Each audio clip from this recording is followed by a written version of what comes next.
ఆయన ఫ్రస్ట్రేషన్ ఏంటండి sir? First మా ఇష్టం మేము కలుస్తాం అంటున్నారు.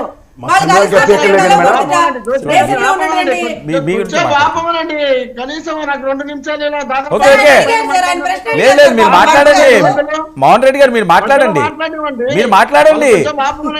అయ్యో మోహన్ రెడ్డి గారు మీరు కంటిన్యూ చేయండి. జ్యోత్స్న గారు లెక్చరర్ గా ఉండి ఇప్పుడు కండక్టర్ కట్టుకున్నారు.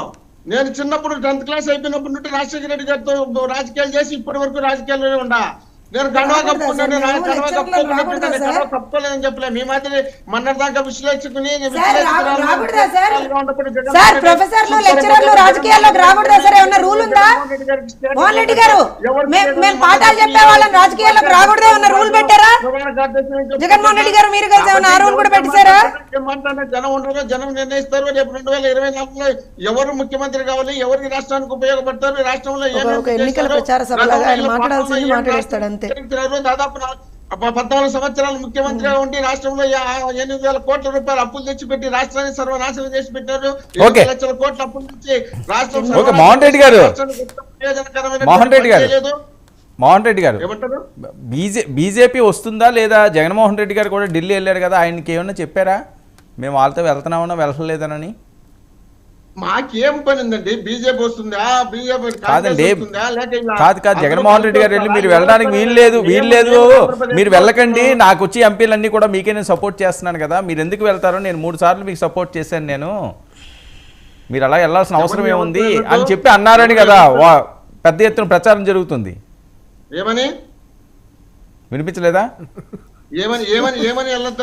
కాదు సార్, మేము మీకు పూర్తి స్థాయిలో సపోర్ట్ ఇస్తున్నాం కదా. నేను అధికారంలో ఉన్నంత వరకు రేపు నేను గెలిచిన తర్వాత నాకు ఎన్ని స్థానాలు అయితే వస్తాయో అవి ఖచ్చితంగా మీకే నేను సపోర్ట్ చేస్తాను కదా. మీరు మళ్ళీ ఆ కూటమితోటి వెళ్ళడం అన్నది అది కొద్దిగా ఇబ్బందికరంగా ఉంటుంది.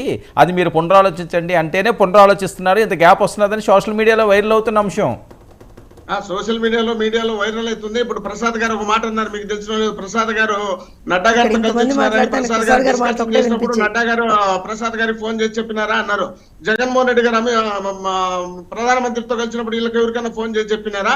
సోషల్ మీడియాలో వీళ్ళు ఇష్టం వచ్చినట్టు వీళ్ళు బజాయించుకొని చెప్పుకోవడానికి కాదు మోహన్ రెడ్డి గారు, నేను అందుకని వాళ్ళని అడగట్లేదు.